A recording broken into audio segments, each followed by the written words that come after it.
Salve galera! Hoje eu quero trazer para vocês uma discussão que a maioria das pessoas rejeitaria de antemão como radical demais. Vamos debater a pauta do abolicionismo policial, ou seja, abolir a polícia, uma das principais, se não a principal instituição do sistema penal. Muita gente na própria esquerda se horroriza só de ouvir essas palavras. Só para citar alguns exemplos, pessoas como Gregório do Vivier, Coronel Ibis Pereira, eles pautam que a esquerda precisa mimar os policiais. Então não pode falar em fim da PM, em acabar com a PM, que a PM é genocida, que a PM é estruturalmente racista, porque isso vai, enfim, deixar magoadinho os policiais e isso seria contraprodutivo para a esquerda. E claro, isso sempre vem com aquela arrogância de que, enfim, essas pessoas que não são marxistas vêm citar o Lenin para chamar isso de esquerdismo, de doença infantil do comunismo, e que eles são os responsáveis, eles são os maduros por quererem dialogar e quererem disputar de forma muito recuada essas instituições do sistema penal. E tudo o resto, todas essas críticas mais radicais, seria um extremismo danoso, um extremismo contraprodutivo que deveria ser estigmatizado, deveria ser ridicularizado, né? Assim que se trata, na maioria das vezes, a pauta abolicionista, e como era que se pautava a própria pauta antiproibicionista há cerca de 10 anos atrás. Mas ainda bem as coisas têm avançado, hoje o antiproibicionismo é mais normalizado, a pauta mais de vanguarda é o antipunitivismo como um todo, mas a gente está aqui para trazer essas discussões. A primeira resposta que eu deixo aqui já como provocação é: por que é tão fácil julgar a pauta abolicionista como prejudicial, mas apostar numa aliança, numa disputa com uma instituição que nasceu para promover o racismo, para promover o controle violento da força de trabalho e continua sendo um enorme sucesso nessa missão? Isso é visto como senso comum e como uma pauta da esquerda. Aproveita a vinheta para soltar a curtida e bora pro debate.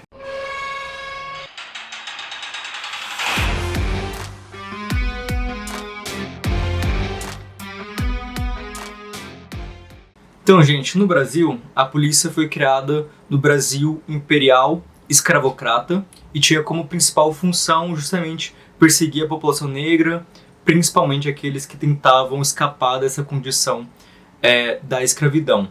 E ela acaba atualizando, oficializando um poder punitivo que já existia anteriormente, seja de forma privada, sobretudo aí com os capatazes dos senhores de escravos, mas também com algumas forças já públicas, os regimentos de cavalaria do período colonial. Eu não vou fazer aqui uma longa digressão acerca da história da polícia, mas eu já quero aproveitar para deixar duas indicações bibliográficas.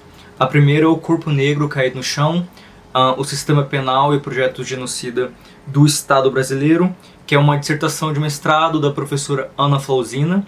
Eu também quero indicar o texto A Polícia Militar é um Oxímoro, a militarização da segurança pública no Brasil, que é uma monografia da mestra Júlia Valente. Esses dois textos, eles tratam realmente de cada período histórico e mostra como a função da polícia sempre foi a dominação social. Nunca teve um período em que a polícia foi um instrumento realmente de segurança, de cidadania e etc. Isso é uma ideologia e esses dois trabalhos, eles, acredito eu, vão convencer vocês também que de fato a polícia é esse instrumento e não algo que talvez possa ser disputado com eficácia sem um combate a esse racismo estrutural, a esse elitismo estrutural. Inclusive, não deixem sempre de conferir as fontes que são utilizadas como material de estudo para o vídeo e ficam na descrição do vídeo. E o ponto é, quando você olha para a nossa história, a gente nunca teve aquele ponto de ruptura que reestruturou, digamos assim, o Estado brasileiro, né? Então, a gente teve várias revoltas, mas todas elas foram reprimidas com muita violência por parte do Estado, que cumpre sua função de atender os interesses das nossas elites, o que também nos leva a atentar para qualquer função do nosso exército, que não está voltado para a proteção de uma ameaça externa, mas sim para o combate do inimigo interno, inimigo esse que é o subversivo da ordem. Mas independentemente disso, a ideologia dominante que nos é passada é que todas essas instituições do aparato repressor do Estado, que são a polícia, que são as prisões, que é o judiciário, que é o exército, eles estão lá para garantir nossos direitos, para garantir nossa proteção. Ou seja, uma função benéfica aí de combater criminosos, agentes perigosos no geral. Mandando o papo reto, eu acho que ninguém na esquerda deveria ter moral de repetir esse tipo de argumentação sem ser duramente criticado. Porque esse é um discurso da direita, e como costuma ser o caso dos discursos da direita, esse é um discurso muito falso e que tem como função ajudar a reprodução das dominações sociais, né? Tentando legitimar o que na verdade é uma opressão. Se ser de esquerda significa um compromisso com a igualdade social, com a emancipação humana, com o combate às opressões, e essas instituições do aparato repressor do Estado são as mais opressoras que existem, existe então uma grande contradição entre se dizer de esquerda e não fazer o combate do conteúdo concreto dessas instituições. Por exemplo, alguém pode me dizer um complexo institucional mais racista, explicitamente racista inclusive, do que o sistema penal? E existe algum complexo institucional que seja mais hipócrita que aquele que diz que vai combater violências, injustiças, crimes violentos, e que é o que mais comete crimes violentos, injustiças, opressões e violências? Só em 2019, meus caros, a polícia matou oficialmente 5.814 pessoas. Isso é mais que a polícia estadunidense matou por 10 anos, de 2010 a 2019. E isso que eu estou falando da polícia mais violenta de todos os países ditos desenvolvidos. E a gente mata em um ano muito mais que eles matam em 10 anos. Então assim, a gente precisa ser mais contundente nas críticas.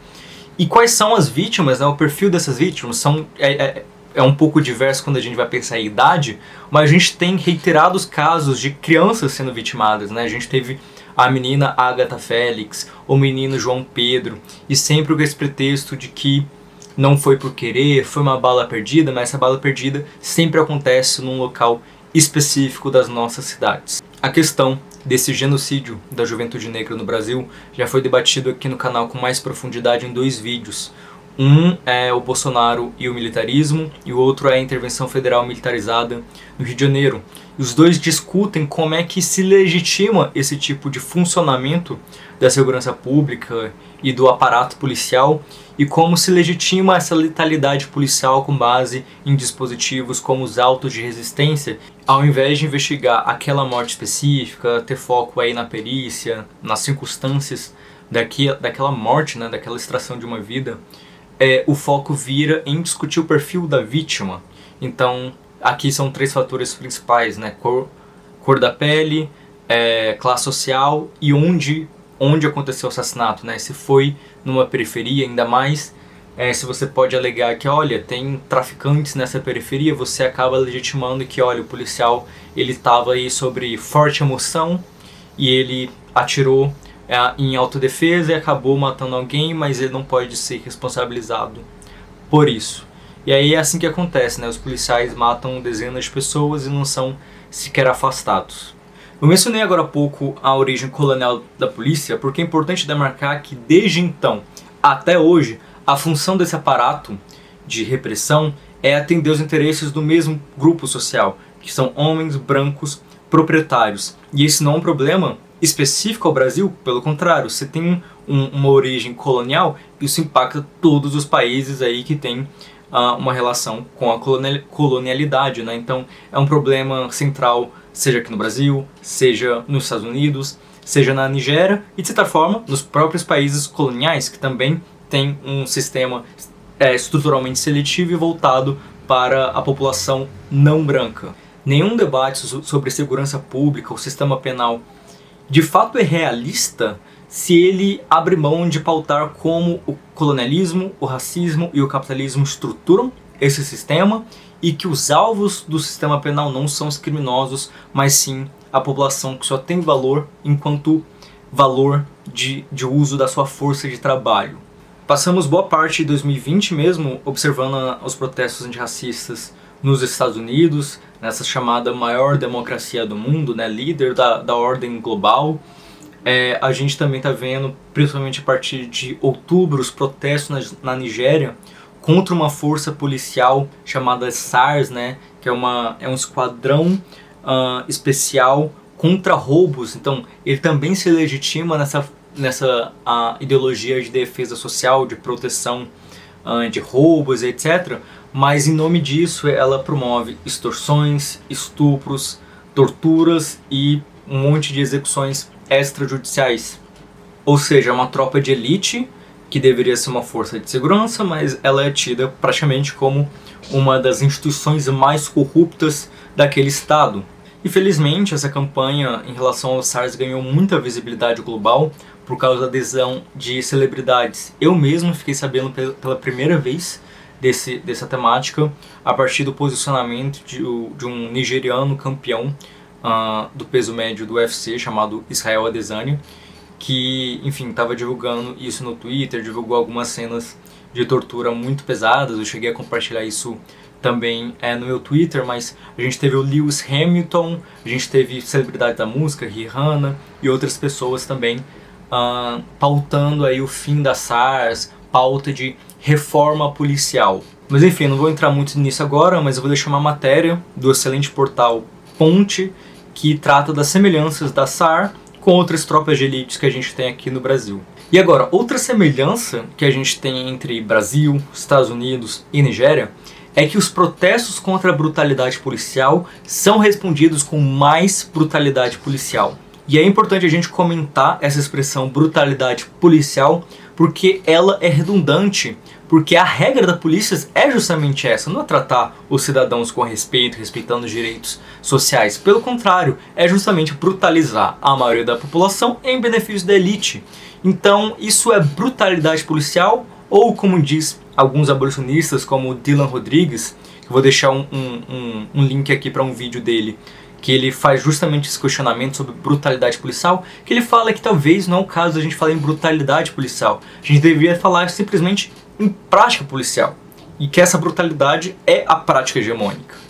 Enquanto eu gravo isso mesmo, a gente está tendo repressões da PM lá de Amapá contra a população que está protestando por causa que estão há uma semana já sem energia elétrica e com muita invisibilização por parte da mídia e também com toda a seletividade, né, que já tem alguns lugares que estão normalizando, mas são os lugares da elite da cidade, enquanto a maioria da população fica sem acesso. Se tenta protestar, é bala de borracha, é spray de pimenta, é gás lacrimogênio, independentemente se são crianças, se são idosos. Vou também deixar uma matéria da Ponte que acabou de sair sobre isso também.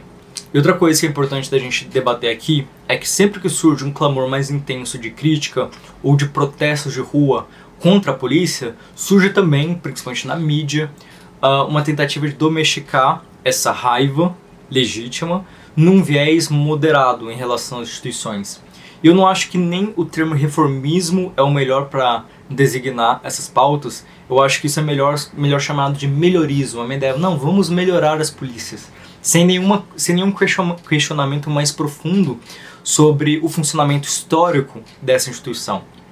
Então, por exemplo, eu penso que reformismo é aquilo que lida com pelo menos um aspecto estrutural daquele fenômeno, né? Então, o minimalismo penal é uma pauta reformista porque ela vê que o sistema penal não funciona da forma que deveria e tenta minimizar ao máximo esses problemas, diminuindo esse aparato, desmantelando, pelo menos na sua maior parte, esse aparato. O reformismo policial também deveria estar focado nisso, né? Então, em tirar recursos da polícia. Mas o que eu estou falando aqui de viés moderado, ele nega essa pauta de desfinanciar a polícia. Ele está focado em Vamos dar treinamento melhor para os policiais, vamos dar cursos de direitos humanos para ver se eles param de discriminar as pessoas.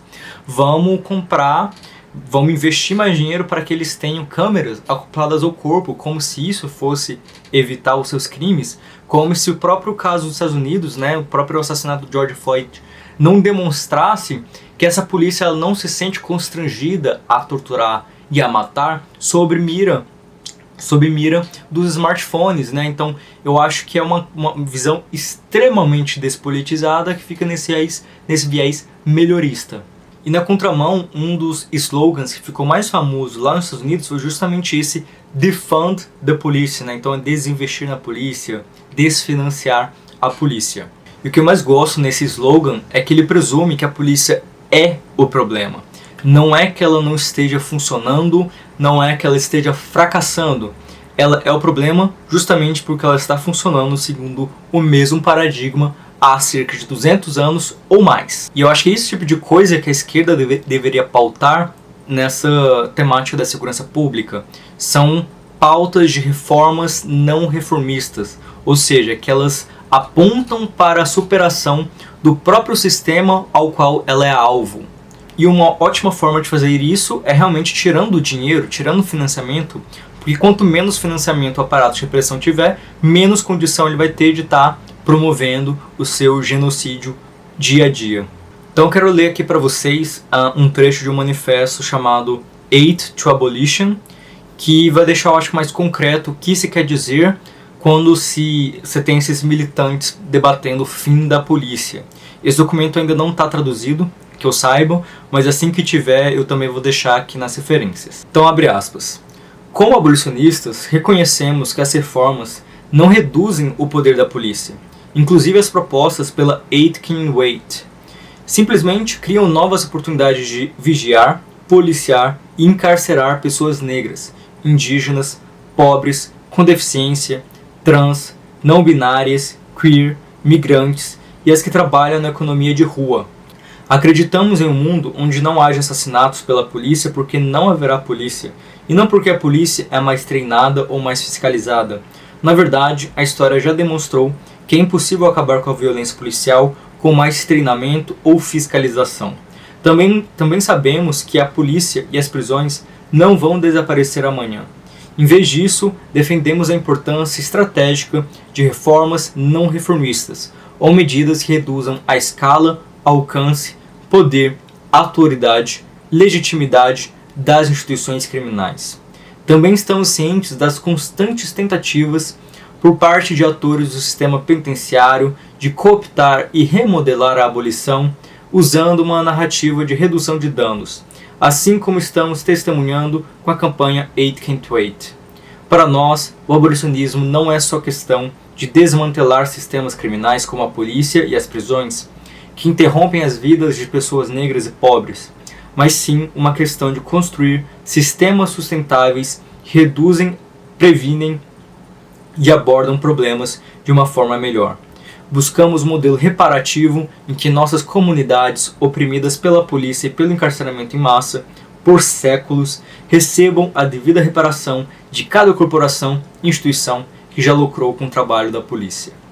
Uma das coisas que eu gosto desse trecho é que a pauta abolicionista não é tida como meramente negativa, não é simplesmente contra algo, ela também é a favor de algo. Então é uma questão de tirar o financiamento das polícias, mas está focada em reparação das comunidades oprimidas pela polícia. É investir nas comunidades, é investir em políticas sociais, é trocar uma política criminal simplesmente focada na repressão para uma política criminal que vai focar em prevenção a partir do investimento social nos direitos da população. Eu até diria que essa troca entre investir na repressão primordialmente para investir sobretudo na prevenção pode ser considerada uma inversão da política criminal, ou pelo menos uma subversão da política criminal.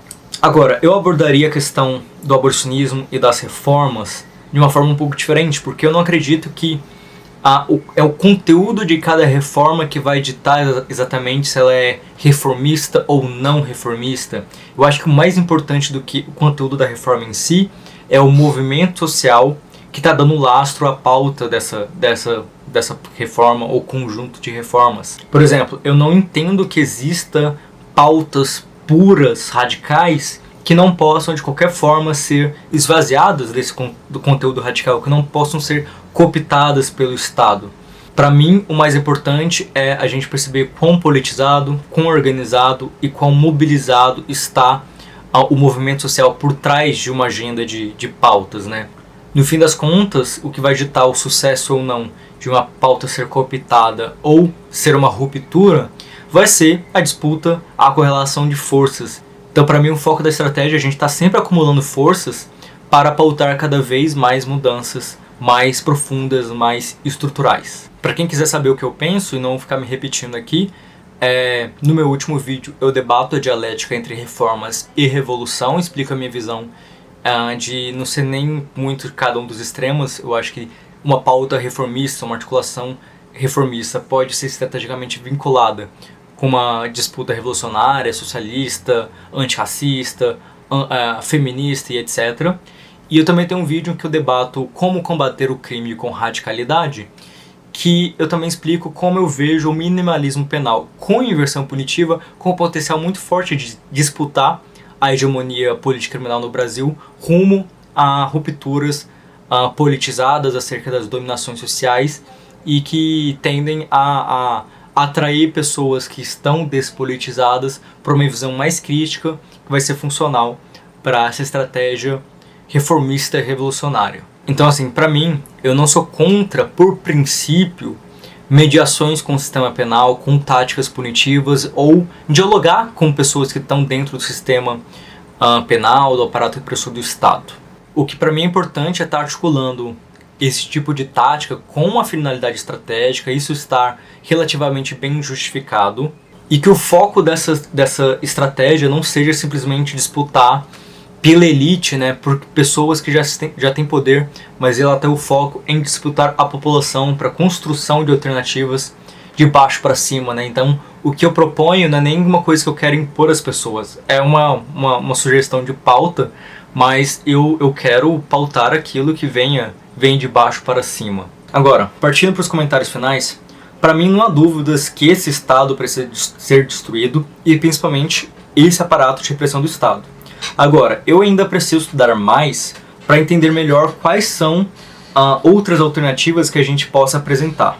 E se isso também não seria uma forma de polícia, então eu explico aqui. Quando eu estava pesquisando sobre abolicionismo policial lá nos Estados Unidos, uma referência utilizada é uma experiência de Minneapolis, pautada no movimento indígena. É o AIM Patrol, a patrulha do movimento americano indígena, que nasceu justamente para lidar com a brutalidade policial contra os indígenas. Então eles se auto-organizaram para terem patrulhas para proteger a sua própria comunidade. Isso não deixa de ser uma função de polícia, ao meu ver. Você ainda tem uma função de vigilância, você ainda tem uma funcionalidade de proteção utilizando de uma coercitividade tida como legítima.